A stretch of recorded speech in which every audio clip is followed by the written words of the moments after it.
It appears that when President Reagan made his speech to the Congress and the nation last week about the need to make deep cuts in government spending, most people who heard him nodded their heads in agreement.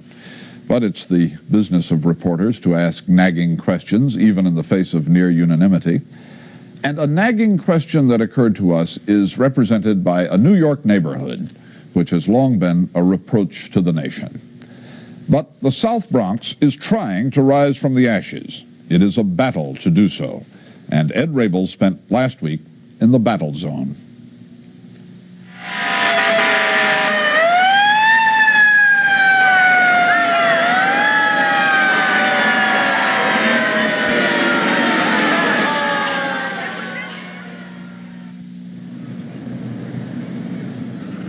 It was like the moon now, nothing but minerals.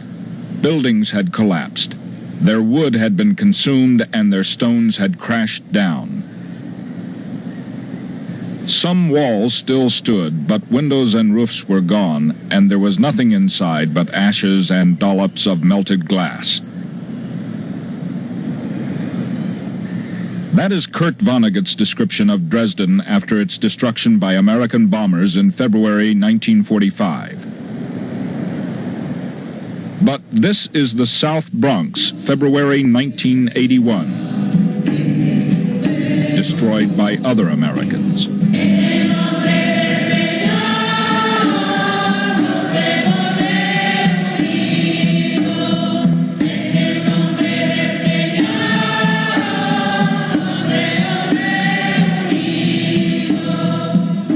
Life here is hard. The battle to survive is desperate. The outcome by no means certain.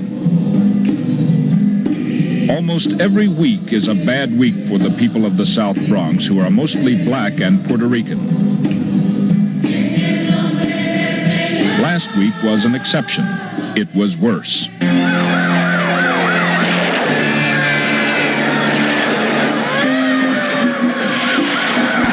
He calls it Fort Apache. Hollywood's version of the South Bronx started playing at theaters nearly everywhere. Robert Roman took it personally. Because they made black and Puerto Rican people look like pimps, hustlers, hoes. You know? That's not what it's all about. Fort Apache, the Bronx. The fuse has been lit. They made us look like a cesspool down here. And this ain't no cesspool. You can look around for yourself and see that we're coming up. And Maria Vega took it personally. I can explain what it is, but I do feel safer in the Bronx. I don't know why. Living here in the Bronx, in this neighborhood, I feel safer than being downtown or as it was in Brooklyn. Why? It's something I can explain why, but I feel at home here. I have the high privilege and the distinct honor of presenting to you the President of the United States.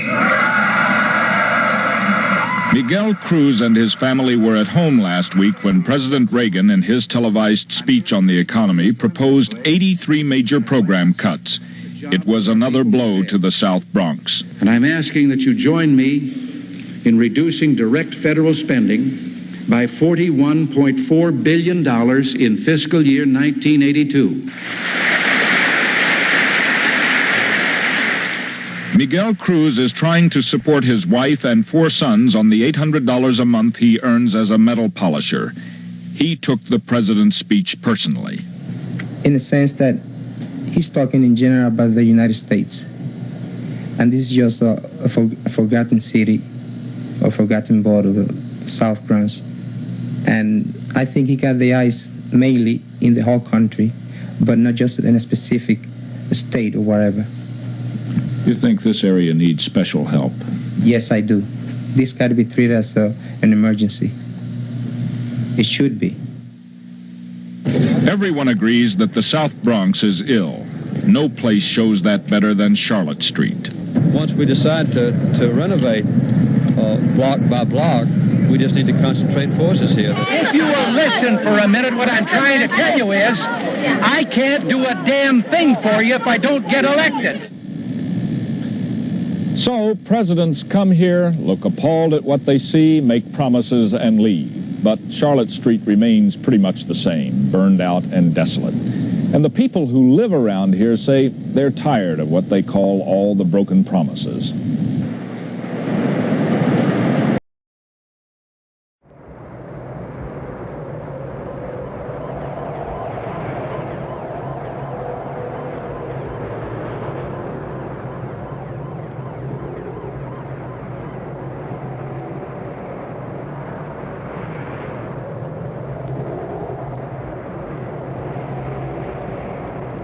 Oh, shit.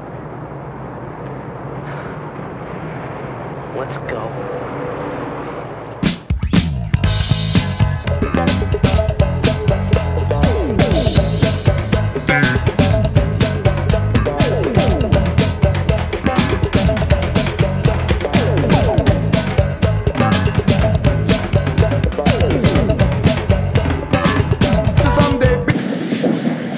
A lot of people say the Bronx is messed up, the crimes and everything like that, but if you want to be something, you make yourself known. Now, you really want to do good in school, you do good in school, you be known in school. You want to box, you be good in boxing, you make yourself known, you make a name for yourself. He a star, but he pushed his luck one shot too far, now he never will. Tough young dudes who think they're slick, brag that they can always kick that greedy witch. I'm in a great escape. In the great escape, people dying all the time in a great escape. Sweet young girls who look so fine. People are dying all the time on the skag and blow and pills and wine. In the great escape, people dying all the time in a great escape. In the great escape, people dying all the time in the great escape.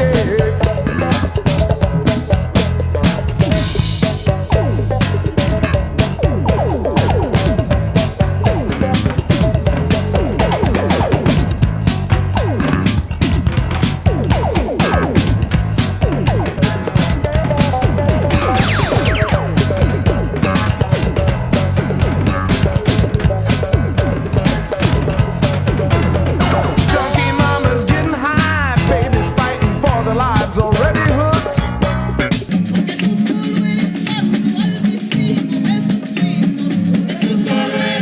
We wondered how Thanksgiving week would go in the vast and ugly, rubble-strewn region of New York City known as the South Bronx.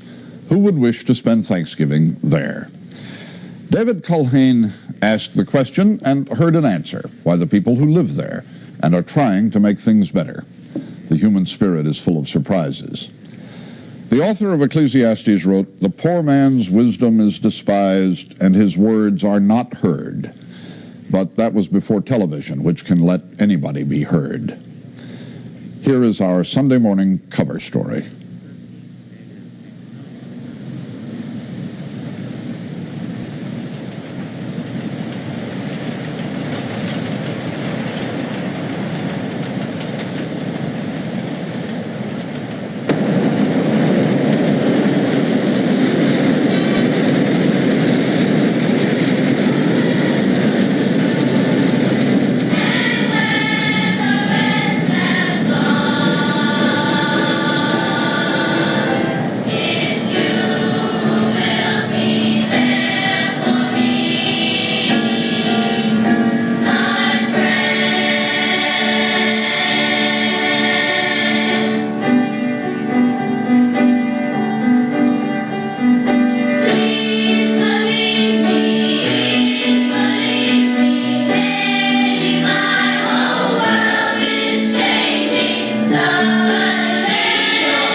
Please believe me, lately my whole world is changing.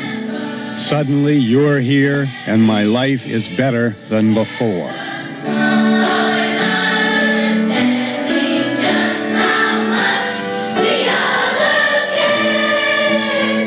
Which is the real face of the South Bronx? Shining youth or landscape of destruction? A new Federal Census Bureau study has revealed that this area is the poorest in the whole nation. Worse than Watts. Worse than rural Mississippi. Worse than Appalachia.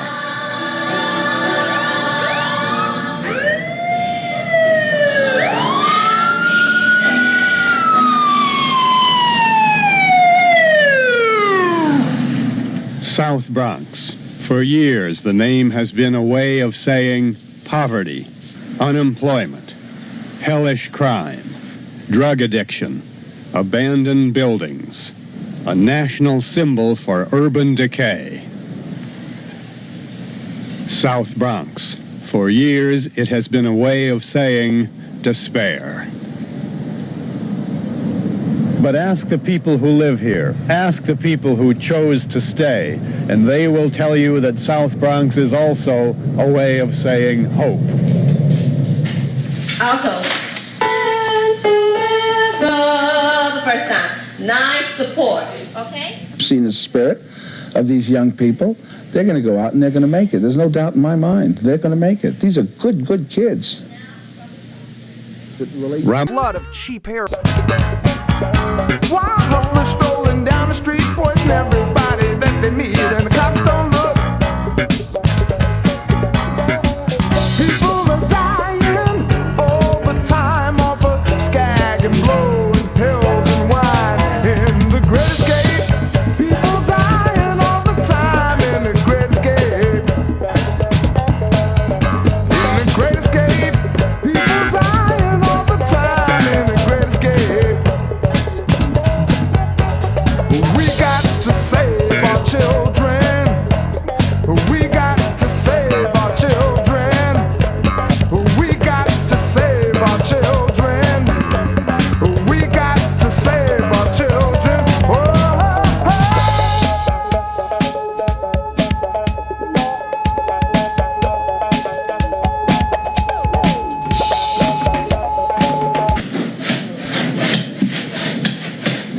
Right now, for instance, the CETA program that we have here, some of these kids, they don't have any future. The fact that they got a job with a government program, to most of them, is the biggest thing that ever happened to them. But with all of that being cut off right now, I really don't see where they're going to have a place to go or anything. The idea that there is total unemployment here, total crime, total drug addiction is a stereotype shared by many Americans. In the wake of the president's speech, it is an idea that makes people here feel as if they are under siege. I'm going to run this precinct the right way. You got your nose buried so deep into that book of yours, you don't even see what's going on around here. It is an idea that was reinforced by these actors playing the part of policemen. And South Bronx policeman George Hankins takes that personally, too. Made the police look like a bunch of villains, you know, and that rubbed me wrong.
people who are trying to work and be just like anyone else.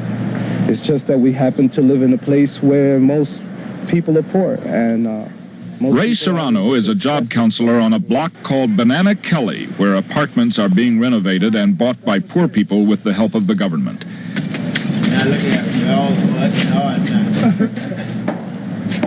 Some of the workers here are employees of CETA, a federally funded program to hire jobless young people, a program President Reagan wants to end. The only thing that you see here is poverty, and that in itself is not a crime.